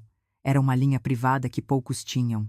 Ele atendeu, ouviu por 10 segundos e desligou o rosto perdendo a cor. O que foi? Perguntei. Era um contato meu na polícia. O Ricardo. Ele tentou fazer um acordo na delegacia. Ele abriu a boca. Ele deu nomes. Nomes dos agiotas. Nomes dos chefes do esquema. Isso é bom, não é? Perguntei confusa. Ele está tentando se salvar. Não, Maria. Isso é péssimo. Fernando disse pegando um revólver de uma gaveta e colocando na cintura. Porque a delegacia tem vazamentos. E agora as pessoas que o Ricardo denunciou sabem que o esquema acabou. Eles sabem que você sabe. E sabem que enquanto você estiver viva e com o controle da empresa, você pode entregar todos os documentos. Ele olhou para mim com uma intensidade que me assustou. Aquele carro preto que te seguiu. Eles não estavam apenas vigiando. Eles estavam esperando a ordem. E a ordem acabou de ser dada. Eles não querem mais te interditar, Maria Helena. Agora que o Ricardo falou, a sua utilidade acabou. Agora eles querem te apagar. Você é a ponta solta. Levantei-me num pulo. O medo tentou me paralisar, mas a raiva era maior. Eles querem me apagar. Perguntei a voz tremendo de fúria. Eles vão ter que entrar na fila. Porque eu estou morta desde o momento em que meu filho me traiu. E defunto não tem medo de morrer de novo. Nós temos que sair daqui. Fernando disse apagando as luzes e indo até a janela para espiar a rua através das persianas. Eles sabem que você veio para cá. O táxi. O motorista podia ser um olheiro. Estamos cercados. Olhei para baixo para a rua deserta do centro de São Paulo. 2 carros pretos estavam parados na esquina com os faróis apagados. Homens estavam saindo deles. João, eu disse virando-me para o garçom. Você não tem nada a ver com isso. Fique aqui. Se esconda no banheiro. Nem pensar, o menino respondeu pegando um peso de papel de bronze da mesa, segurando-o como uma arma. A senhora me deu R$ 100 e me chamou de filho. Eu não abandono a família. Se eles entrarem, vão ter que passar por mim. Sorri. Um sorriso triste no meio do inferno. Eu tinha encontrado um filho de verdade na hora da morte. Fernando, eu disse. Você tem um plano B. Eu sempre tenho um plano B. Maria, ele respondeu, empurrando uma estante de livros pesada que revelou uma porta escondida na parede. Saída de incêndio dos anos 30. Dá num beco nos fundos. Mas temos que ser rápidos. Se eles subirem pelo elevador, estamos encurralados. Entramos no corredor escuro e empoeirado atrás da estante. O cheiro de mofo e perigo era sufocante. Eu podia ouvir os passos pesados no corredor principal do prédio. Eles já estavam lá. Enquanto descíamos as escadas de ferro no escuro, eu fiz uma promessa. Se eu saísse viva daquela noite, eu não ia apenas prender o meu filho. Eu ia desmontar pedra por pedra daquele esquema. Eu ia usar cada centavo da minha fortuna para caçar cada um daqueles homens. Eles mexeram com a cozinheira errada, e a chapa estava prestes a esquentar de verdade. A fuga pelo beco escuro atrás do escritório do Dr. Fernando foi o momento mais humilhante e, ao mesmo tempo, mais libertador da minha vida. Eu, Maria Helena, a rainha das coxinhas, a mulher que ergueu um império com farinha, e água estava correndo no meio do lixo, como uma fugitiva com o coração batendo na garganta e os pulmões queimando. João segurava meu braço, me guiando pelas poças de água suja, enquanto as sirenes da polícia começavam a uivar ao longe, espantando os abutres que vieram nos caçar. Nós sobrevivemos aquela noite. A polícia chegou a tempo de dispersar os homens do carro preto, mas o recado tinha sido dado. A guerra tinha saído dos tribunais e descido para o esgoto. Fomos levados diretamente para a delegacia especializada, um prédio cinza e fortificado que cheirava a café velho e desespero humano. Era ali que meu filho estava. Era ali que o capítulo final da nossa tragédia familiar seria escrito. O delegado me recebeu com um olhar cansado. Dona Maria, a senhora está segura aqui. Mas o seu filho, ele está em pânico. Ele soube que a senhora estava na mira da facção. E, incrivelmente, ele quer falar com a senhora. Ele diz que é questão de vida ou morte. Eu deveria ter dito não. Eu deveria ter virado as costas e deixado a lei cuidar do resto. Mas a maternidade é uma doença crônica que não tem cura nem mesmo diante da traição suprema. Eu precisava olhar nos olhos dele uma última vez. Precisava ver se restava algum vestígio do menino que um dia me deu um cartão de Dia das Mães feito de macarrão e cola. Eu vou vê-lo, disse ao delegado. Mas quero que seja rápido. Eu não tenho mais estômago para as mentiras dele. Fui conduzida por um corredor longo ladeado por celas onde homens gritavam e batiam nas grades. O som metálico ecoava na minha cabeça, misturando-se com as minhas próprias memórias. Chegamos a uma sala de interrogatório pequena, com uma mesa de metal aparafusada no chão e um espelho falso na parede. Ricardo estava lá, mas não era o Ricardo de terno italiano e arrogância. Era um trapo humano. Ele estava sentado curvado com as mãos algemadas à mesa. A camisa estava suja, rasgada na gola.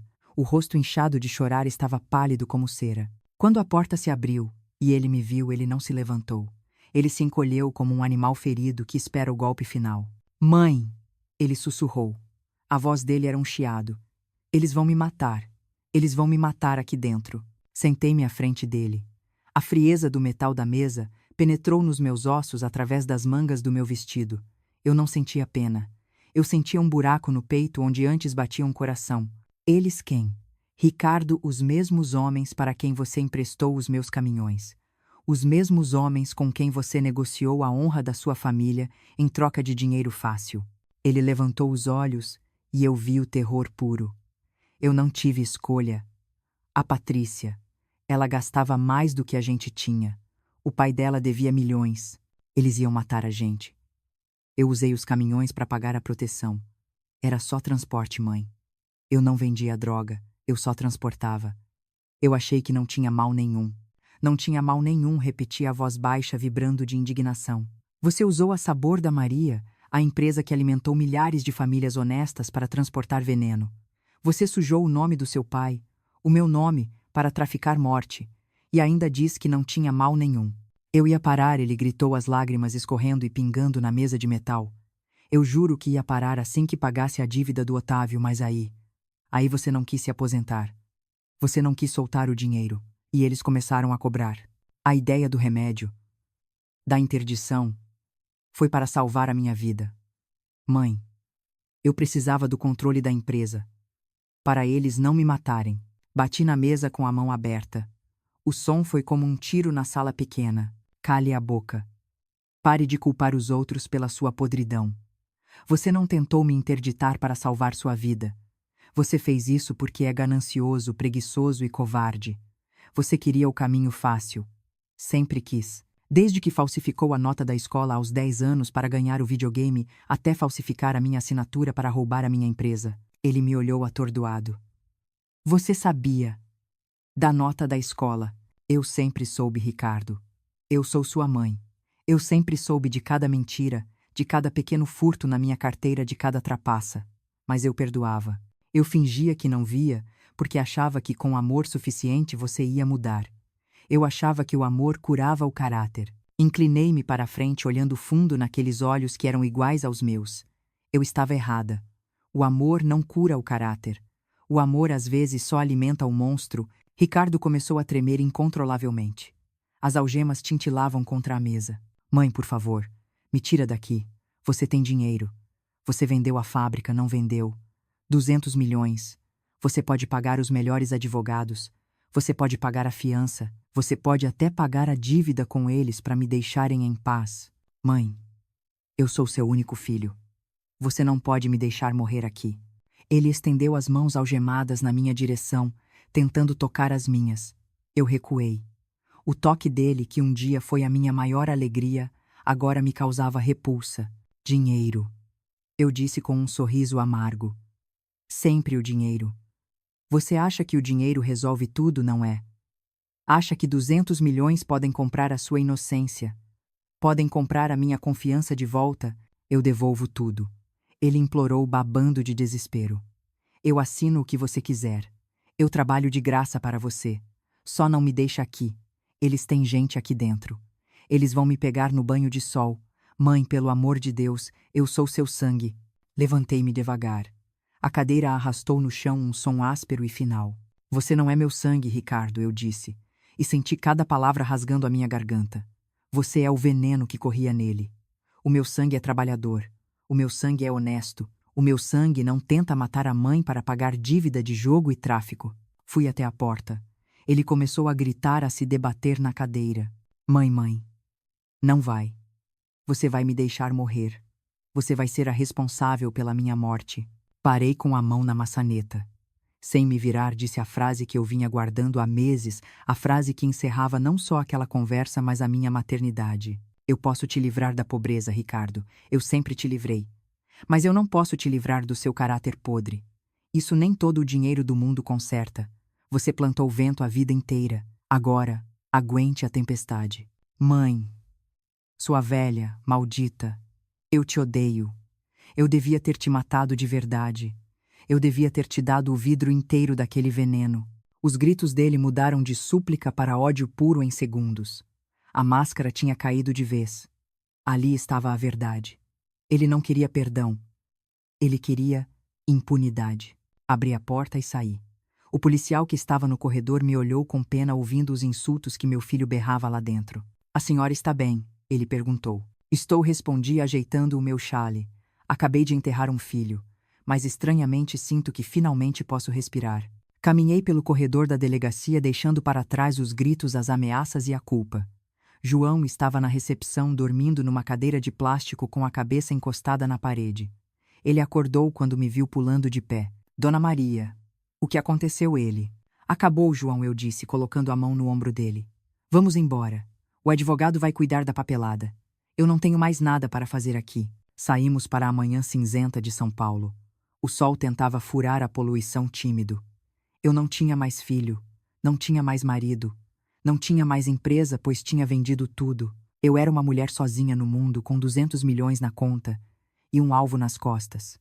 Mas pela primeira vez em anos, eu não me sentia uma vítima. Eu me sentia a dona do meu destino. João, eu disse enquanto esperávamos o carro blindado que o Dr. Fernando tinha mandado. Você gosta de estudar. Ele me olhou surpreso. Gosto, Dona Maria. Eu queria fazer administração, mas tive que largar para cuidar da minha mãe. Pois bem, eu disse olhando para o horizonte de prédios. Prepare-se, porque você vai voltar a estudar e vai aprender a administrar muito dinheiro, porque eu vou precisar de um gerente para a minha nova vida. E eu só contrato quem tem caráter, não quem tem sobrenome. Ele sorriu incrédulo, mas a minha guerra ainda não tinha acabado. Ricardo estava preso, mas os cúmplices dele, Patrícia e Otávio, ainda precisavam receber a fatura final. E a justiça divina às vezes precisa de uma mãozinha humana para ser entregue no endereço certo. O carro chegou. Entrei sentindo o couro frio do banco. Peguei meu celular e disquei o número do Dr. Fernando. Fernando, sou eu. O Ricardo não vai ter fiança. Deixe-o lá. Agora vamos falar sobre a Patrícia. Eu quero saber onde ela está escondida. E eu quero saber se o pai dela sobreviveu ao veneno. Porque se ele sobreviveu, ele vai desejar ter morrido. A justiça, dizem, é cega. Mas a vingança... Ah, a vingança tem olhos de lince. E os meus estavam focados em duas pessoas que ainda respiravam o ar da liberdade enquanto meu filho apodrecia na cadeia. Patrícia e seu pai, seu Otávio. Otávio sobreviveu. O veneno que Patrícia lhe deu era letal, sim, mas a ganância daquele homem parecia ser um antídoto natural. Ele acordou do coma 3 dias depois do incidente no restaurante, mas não acordou o mesmo homem. O dano neurológico foi severo. O lado esquerdo do corpo dele estava paralisado. A boca, antes tão rápida para insultar e exigir, agora pendia torta, babando num canto. A fala estava arrastada, incompreensível. Eu fui visitá-lo no hospital. Não por caridade, por encerramento. Quando entrei no quarto privativo pago com o meu dinheiro, claro, porque as contas dele estavam bloqueadas pela justiça, ele estava sozinho. Patrícia não estava lá. Ela estava ocupada demais tentando salvar a própria pele escondida na casa de uma amiga em Campos do Jordão, achando que a polícia não a encontraria. Seu Otávio, eu disse, parando ao pé da cama. Ele virou a cabeça com dificuldade. Quando me viu, o olho bom se arregalou de terror. Ele tentou falar, mas saiu apenas um gemido gutural. Não se esforce, continuei a voz calma. Eu vim apenas para lhe dar uma boa notícia. A polícia descobriu tudo. O contrabando, a lavagem de dinheiro, as dívidas de jogo. E sabe quem contou a sua filha? Ele arregalou o olho ainda mais, se é que isso era possível. Sim. Patrícia. Quando foi presa, ela cantou como um passarinho. Disse que foi o senhor quem a obrigou. Disse que o senhor ameaçou matá-la se ela não conseguisse o dinheiro.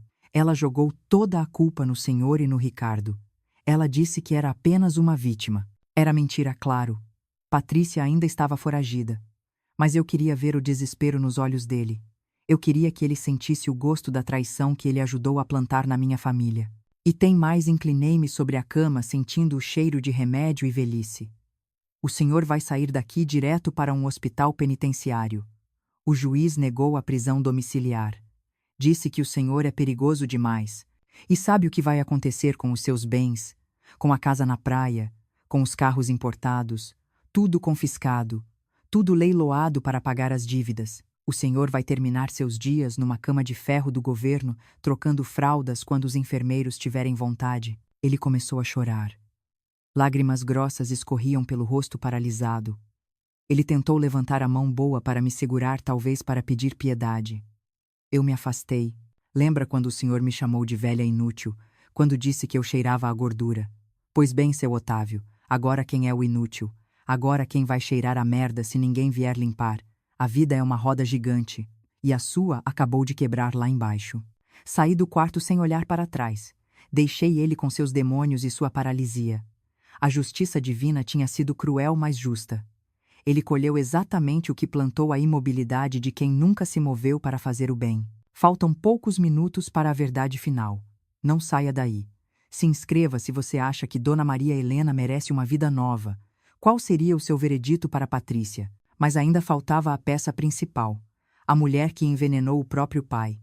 A mulher que destruiu meu filho. Patrícia. O Dr. Fernando me ligou 2 dias depois. Acharam ela, Dona Maria. A Polícia Federal rastreou o celular.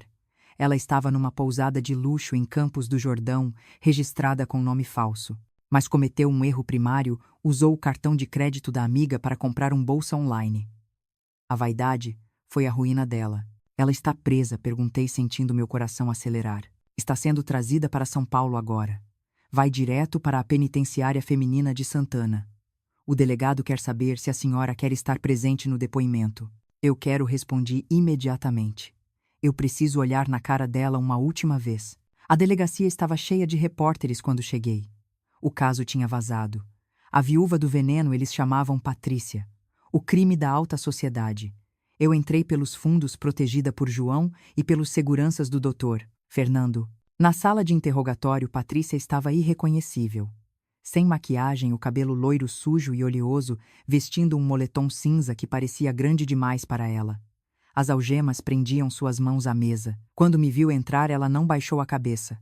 Pelo contrário, ela ergueu o queixo com aquele orgulho doentio que a caracterizava. Veio ver o show, sogrinha, ela sibilou. Veio ver a sua obra. Minha obra, perguntei, sentando-me com calma.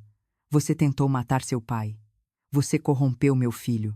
Você usou minha empresa para traficar, e a culpa é minha. Você é uma velha mesquinha, ela gritou, batendo as algemas na mesa. Você tinha 200 milhões. 200 milhões, e nos dava migalhas. Se você tivesse soltado o dinheiro, nada disso teria acontecido. O Ricardo não teria se envolvido com agiotas. Meu pai não teria se desesperado. Eu não teria precisado tomar medidas drásticas.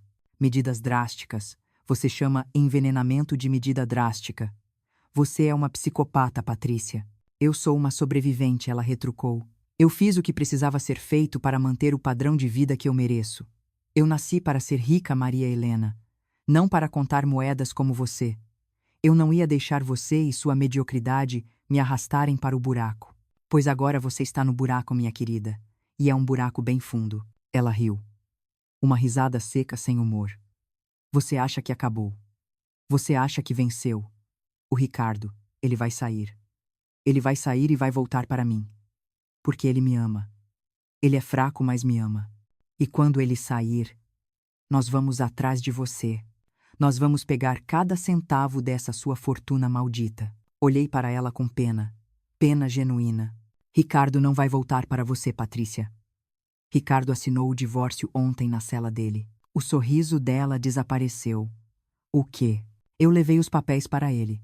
Mostrei o vídeo de você colocando o frasco no bolso dele. Mostrei o depoimento onde você dizia que ele era um fracassado e que só casou com ele pelo dinheiro da mãe. Ele ouviu tudo. Ele chorou. E ele assinou. Tirei a cópia do documento da bolsa e joguei na mesa. Você está sozinha, Patrícia. Sem marido. Sem pai. Sem dinheiro. E muito em breve sem liberdade. E sabe o que é mais triste? Você poderia ter tido tudo. Se tivesse sido honesta, se tivesse sido trabalhadora, eu teria dado o mundo para vocês. Mas você escolheu o caminho do atalho. E o atalho acabou num precipício. Ela olhou para o papel do divórcio. As mãos dela começaram a tremer. A realidade finalmente estava quebrando a carapaça de arrogância. Não, ela sussurrou. Não pode ser. Eu estou grávida. Ele não pode se divorciar de mim grávida. Você não está grávida, Patrícia, eu disse friamente. O exame médico na admissão da penitenciária confirmou. Você nunca esteve. Era só mais uma mentira, mais uma cartada desesperada. Ela começou a gritar. Um grito agudo de bicho ferido. Sua velha maldita. Eu te odeio. Eu te odeio. Os policiais entraram e a levaram. Ela saiu se debatendo, xingando, prometendo vingança. Mas eram apenas palavras ao vento. Ela estava acabada. Saí da delegacia sentindo o ar da noite limpar meus pulmões. Acabou. Os monstros estavam enjaulados. O pesadelo tinha chegado ao fim. Mas ainda havia uma questão. Uma questão que pesava no meu coração mais do que qualquer outra. Ricardo, ele tinha assinado o divórcio. Ele tinha colaborado com a polícia. Ele tinha pedido perdão 1000 vezes. Mas ele ainda era o homem que tinha tentado me interditar. O homem que tinha permitido que a esposa me envenenasse. Eu podia pagar a fiança dele. Não, o crime era inafiançável. Mas eu podia contratar os melhores advogados para reduzir a pena. Podia garantir que ele ficasse numa cela segura. Podia visitá-lo, levar comida, dar esperança. Ou eu podia deixá-lo lá, para aprender, para virar homem.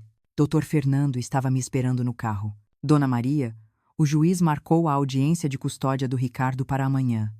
Ele vai decidir se ele aguarda o julgamento preso ou em liberdade provisória. Com um bom advogado e com a senhora testemunhando a favor dele, dizendo que ele foi manipulado. Ele pode sair amanhã mesmo. Olhei para as luzes da cidade. Pensei no menino do joelho ralado. Pensei no homem que me olhou com nojo na festa. Fernando. Eu disse, sentindo o peso da decisão mais difícil da minha vida. Não contrate ninguém. Deixe o defensor público cuidar do caso. Mas, Dona Maria, ele vai ficar preso. Por anos, talvez. Eu sei, respondi, fechando os olhos para conter as lágrimas. Mas a liberdade dele não está lá fora. A liberdade dele está na verdade. E ele ainda não encontrou a verdade sobre si mesmo. Ele precisa de tempo. Ele precisa de solidão. Ele precisa entender que mãe não é estepe. Mãe não é banco. Mãe é sagrada. A senhora não vai perdoá-lo. O perdão é de Deus, Fernando. O meu papel agora é ensinar. E a lição ainda não acabou. O carro arrancou. Deixei meu filho para trás nas mãos da justiça dos homens e de Deus. Doeu. Doeu como se tivessem arrancado um pedaço de mim. Mas eu sabia que se eu o salvasse agora, eu o perderia para sempre. Às vezes amar é deixar cair. Às vezes amar é deixar quebrar. Para que talvez um dia possa ser consertado de verdade. Cheguei em casa no meu apartamento vazio e silencioso. Mas não estava vazio. João estava lá na cozinha, preparando um chá. Ele sorriu quando me viu. Dona Maria. Preparei um chá de camomila. A senhora precisa descansar. Olhei para ele. O filho que a vida me deu quando o meu próprio falhou. Obrigada, João, disse sentando-me à mesa. Senta aqui comigo. Temos muito o que conversar sobre o futuro. Porque o futuro, meus queridos, não espera por ninguém. E eu ainda tinha muita vida para viver. O silêncio depois da guerra é o barulho mais ensurdecedor que existe. Nos dias que se seguiram à prisão do meu filho e da minha nora, minha casa parecia um mausoléu. Não havia mais gritos, não havia mais ameaças, não havia mais o som irritante dos saltos da Valéria batendo no piso de madeira. Mas também não havia riso, não havia vida. Havia apenas eu, meus 200 milhões, e a certeza amarga de que eu tinha vencido a batalha, mas perdido a guerra da maternidade. Eu acordava no meio da noite, suando frio, ouvindo a voz do Ricardo implorando na delegacia. Mãe, não me deixa aqui. A culpa tentava escalar as paredes do meu coração, tentava me convencer de que eu era uma monstra. Mas então eu olhava para o laudo médico na minha mesa de cabeceira. Arsênico. Eles me deram arsênico. E a culpa recuava, dando lugar a uma clareza fria e necessária. Mas eu não podia viver de fantasmas. Eu precisava preencher o vazio que ficou no lugar onde um dia existiu um filho. E havia uma dívida pendente. Uma dívida de gratidão que dinheiro nenhum poderia pagar, mas que eu precisava tentar saldar. João, o garçom, o menino que segurou minha mão quando o mundo desabou. Eu não sabia nada sobre ele, exceto que ele tinha os olhos mais tristes e honestos que eu já tinha visto. Peguei o carro numa terça-feira chuvosa. Não chamei o motorista. Eu precisava dirigir, precisava sentir o controle das rodas nas minhas mãos. O endereço que consegui na ficha de funcionários do restaurante ficava no extremo da Zona Leste, num lugar onde o asfalto terminava e a esperança parecia rarear. O GPS perdeu o sinal 2 vezes. Ruas estreitas, casas sem reboco, fios de eletricidade emaranhados como teias de aranha no céu cinzento. Estacionei na frente de um portão de ferro enferrujado, uma casa simples de meio lote com a pintura descascada, mas o quintal varrido e limpo com vasos de plantas feitos de latas de tinta. Bati palmas. O de casa. Uma senhora apareceu na janela. Ela parecia ter a minha idade, mas a vida tinha sido muito mais dura com ela. O rosto era um mapa de sofrimento marcado pelo sol e pela falta de dentes. Ela tossia uma tosse seca e profunda, que rasgava o peito. Pois não, ela perguntou desconfiada, olhando para o meu carro importado como se fosse uma nave espacial. Eu procuro o João. João Pedro. Ele mora aqui. Quem quer saber? Uma voz masculina veio de dentro. João apareceu na porta. Ele estava sem camisa, secando o rosto com uma toalha. Tinha acabado de chegar de algum bico, provavelmente. Quando ele me viu, os olhos se arregalaram. Ele vestiu a camiseta rapidamente, envergonhado pela pobreza, envergonhado pela simplicidade. Dona Maria Helena, ele gaguejou abrindo o portão. O que a senhora? O que a senhora faz aqui nesse fim de mundo? Vim te fazer uma visita, João. Posso entrar? Ele hesitou. Olhou para a casa humilde, para a mãe doente na janela, para o meu vestido de seda. A senhora não vai gostar. É muito simples. Não tem conforto. Eu já morei em lugares piores que este meu filho. O conforto quem faz é a gente. Entrei. A casa cheirava a limpeza e remédio barato. Havia pouca mobília, mas tudo estava organizado. Na mesa da cozinha vi livros abertos, livros de contabilidade e de administração velhos cebosos comprados em algum brechó. Você estuda? Perguntei, apontando para os livros. Tento, Dona Maria, ele respondeu servindo um copo de água num copo de requeijão. Eu queria fazer faculdade. Passei no vestibular da pública, sabe? Mas aí a mãe adoeceu. O remédio dela custa metade do meu salário. O resto é para comer. Tive que largar. Estudo em casa quando dá sonhando que um dia as coisas melhorem. Olhei para aquela senhora, Dona Cida, que me observava com curiosidade. Ela tinha enfisema. Eu reconhecia os sinais. O mesmo problema que levou meu pai. Tratável, mas caro, sem dinheiro, era uma sentença de morte lenta, sufocante. Senti um aperto no peito. Ricardo tinha tudo. Teve os melhores médicos, as melhores escolas, o caminho aberto, e escolheu o crime. João não tinha nada. Tinha a fome, a doença, a barreira do CEP, e escolheu a honra. Escolheu cuidar da mãe. Escolheu estudar com livros velhos de madrugada. João, eu disse sentando na cadeira de ferro bamba, você me salvou. Você salvou minha vida. E eu não estou falando só do veneno. Você me salvou de perder a fé na humanidade. Eu só fiz o que era certo, Dona Maria. Minha mãe me mataria se eu visse uma covardia daquelas e ficasse quieto. Sua mãe criou um homem. Eu disse sorrindo para Dona Cida. Eu criei um parasita. A diferença não está no dinheiro. Está no exemplo. Respirei fundo. A proposta que eu tinha na cabeça parecia loucura. Meus advogados diriam que eu estava emocionada, vulnerável. Mas eu nunca estive tão lúcida. João, quanto você ganha no restaurante? Ele baixou a cabeça. Um salário mínimo e as gorjetas. Dá uns 2.000 num mês bom. E eu quero te contratar. Como garçom, a senhora vai abrir um restaurante. Não. Eu quero te contratar como meu braço direito. Eu vendi a fábrica João. Tenho 200 milhões de reais para administrar, investir e fazer caridade. E estou sozinha. Os abutres estão rondando. Gerentes de banco, corretores primos distantes, que apareceram do nada. Todos querem um pedaço. Eu preciso de alguém em quem eu possa confiar de olhos fechados. Alguém que não tenha preço. Ele me olhou atordoado. Mas eu não sei nada de investimentos, Dona Maria. Eu sou garçom. Você aprende. Você é inteligente. Eu vi os livros. Mas caráter. Caráter não se aprende em faculdade. Ou você tem, ou você não tem. E você tem de sobra. Tirei um envelope da bolsa. Não era dinheiro. Eram papéis. Aqui está a proposta. Eu pago a faculdade de administração na melhor universidade de São Paulo. Integral. Eu pago um curso de inglês. Eu contrato o melhor pneumologista da cidade para a sua mãe e pago todo o tratamento dela. E você recebe um salário de 5.000 reais enquanto estuda. Depois de formado, você assume a diretoria da minha holding familiar, com participação nos lucros. João ficou pálido. A mãe dele começou a chorar baixinho, as mãos cobrindo o rosto enrugado. Dona Maria, ele disse a voz embargada. Isso é caridade. Eu não posso aceitar. Eu tenho braços. Eu posso trabalhar. Levantei-me e segurei o rosto dele com as minhas mãos como fiz com Ricardo tantas vezes, mas sem receber o mesmo calor de volta. Não é caridade, seu teimoso. É um investimento.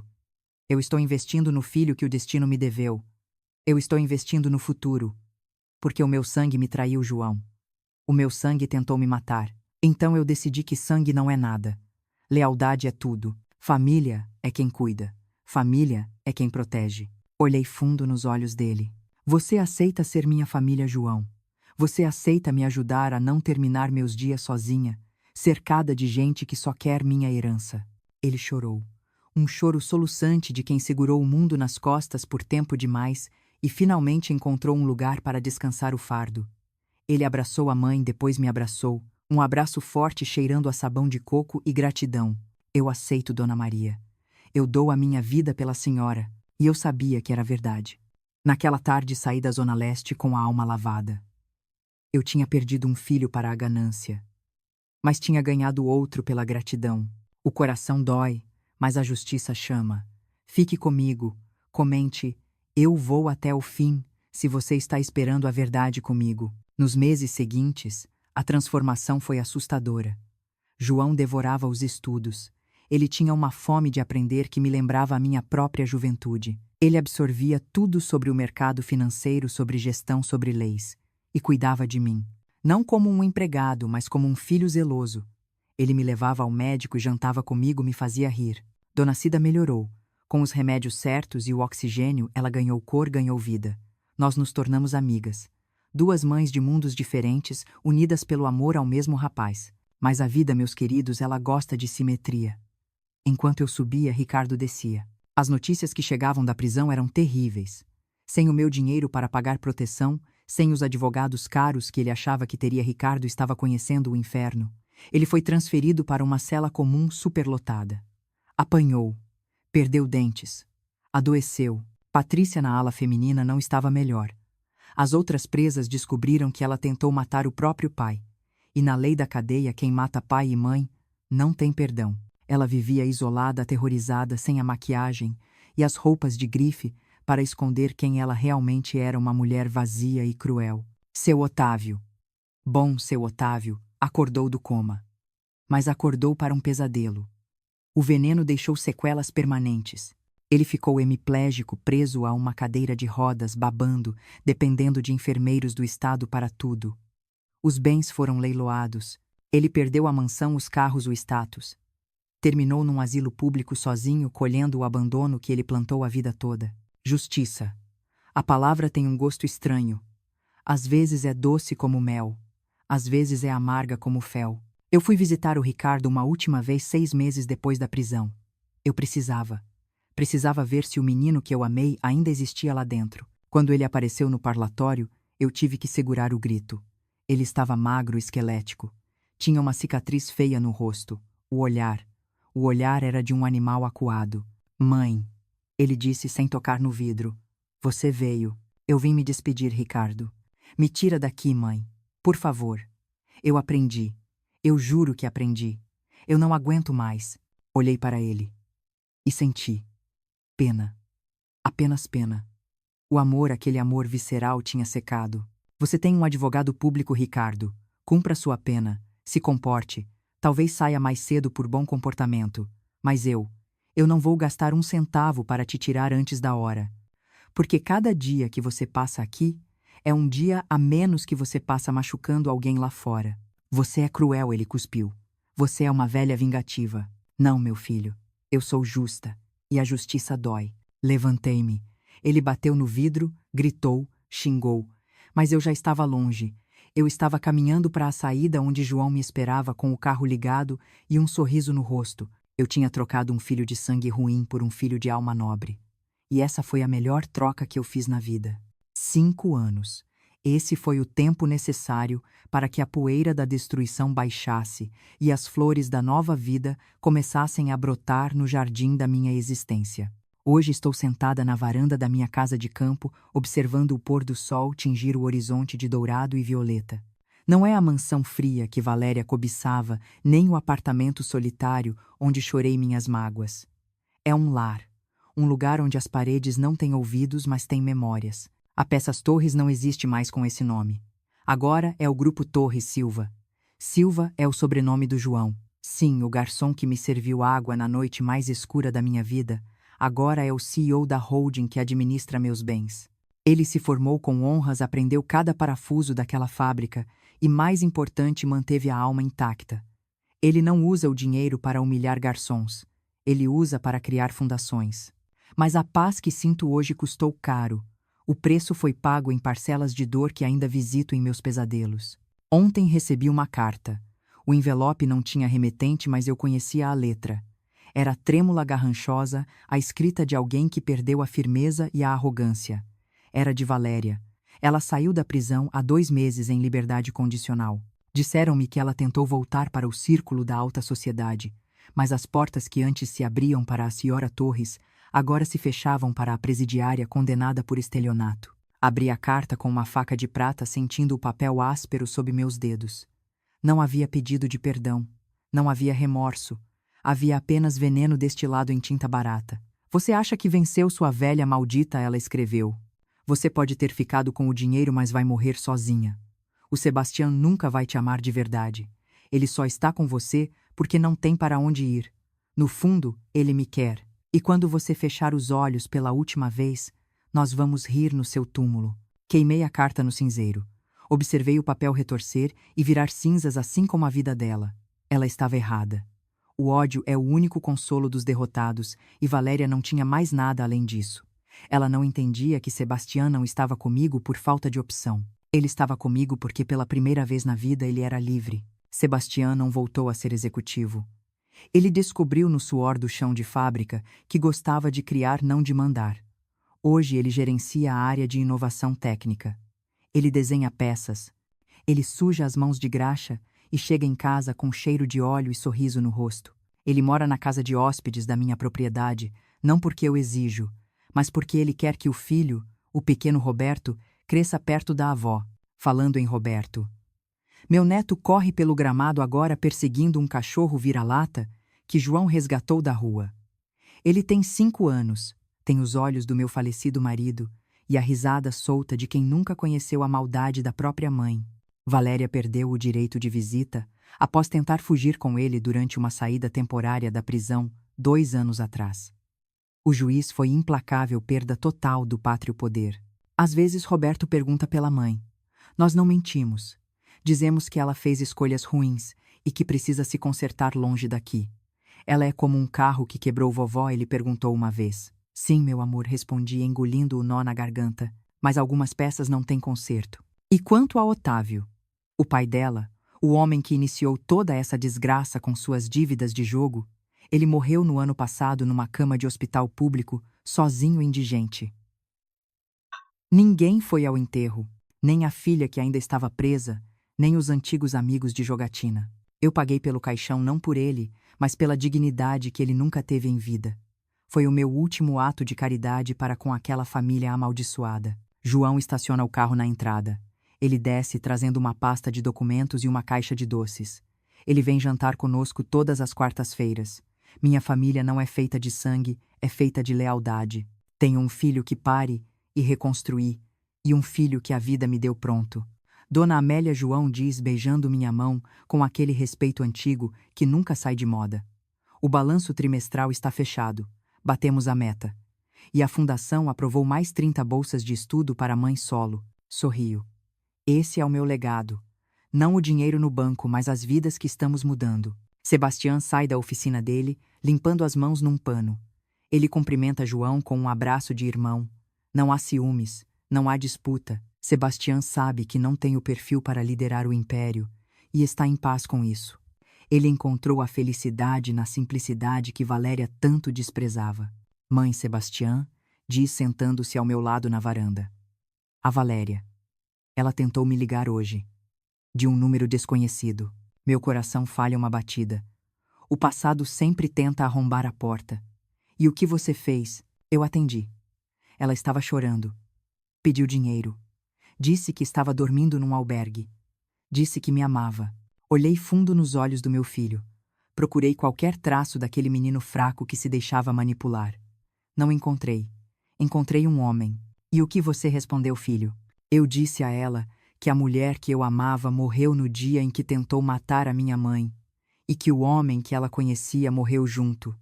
Desliguei e bloqueei o número. Suspirei, soltando um ar que parecia estar preso nos meus pulmões há 5 anos. Ele tinha aprendido.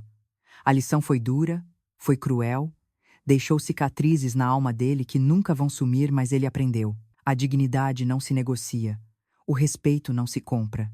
O sol finalmente se põe, deixando o céu num tom profundo de roxo. O pequeno Roberto vem correndo e pula no meu colo. Vovó conta aquela história, a história de como você venceu o dragão. Ele acha que é um conto de fadas. Ele não sabe que o dragão era a própria mãe dele e a ganância do pai. Um dia ele saberá, mas não hoje. Hoje ele só precisa saber que o bem venceu. Venci o dragão com a verdade, meu amor, digo, acariciando os cabelos dele. A verdade é a espada mais afiada que existe. Ela corta a mentira, corta a falsidade e às vezes corta até o nosso próprio coração. Mas ela cura. Olho para os 3 homens da minha vida. João, o filho do coração. Sebastião, o filho do sangue recuperado. E Roberto, a esperança do futuro. Eu sou Amélia Torres. Fui traída, fui roubada, fui humilhada, mas eu não fui vencida. Eu me levantei daquela mesa de jantar não apenas para salvar minha vida, mas para salvar a alma da minha família. Eu escolhi ser a vilã na história deles, para ser a heroína na minha própria vida, e faria tudo de novo. Cada lágrima, cada confronto, cada centavo gasto com advogados. Porque o preço da liberdade é alto, mas o preço da submissão é a própria vida. A noite cai suavemente. As luzes da casa se acendem quentes e acolhedoras. Não há mais sombras nos cantos. Não há mais segredos sussurrados em corredores. Há apenas a verdade nua, crua e libertadora. E você? O que você está tolerando em nome da paz familiar? Que veneno você está bebendo em doses homeopáticas, esperando que um dia ele vire mel? Não espere. Não espere até estar numa cama de hospital ou num asilo esquecido. A sua vida é sua. O seu suor é seu. A sua dignidade é sua. O pôr do sol traz a paz após a tempestade. Como está seu coração agora? Escreva uma palavra que define essa história para você nos comentários. Aviso final. Atenção. Esta é uma obra de ficção. Os personagens, situações e eventos descritos nesta história são produtos da imaginação ou usados de forma fictícia. Qualquer semelhança com pessoas vivas ou mortas ou com eventos reais é mera coincidência. No entanto, os temas abordados, como a exploração financeira de idosos, violência psicológica, envenenamento e manipulação familiar, infelizmente refletem realidades que ocorrem em nossa sociedade. A violência patrimonial e física contra idosos é crime. Se você ou alguém que você conhece está passando por uma situação de abuso, exploração ou violência doméstica, não se cale. Busque ajuda. Existem órgãos competentes, delegacias especializadas e redes de apoio prontas para acolher e orientar. A denúncia é o primeiro passo para a proteção e para a justiça. Não espere chegar ao extremo para agir. Sua vida e sua dignidade são inegociáveis.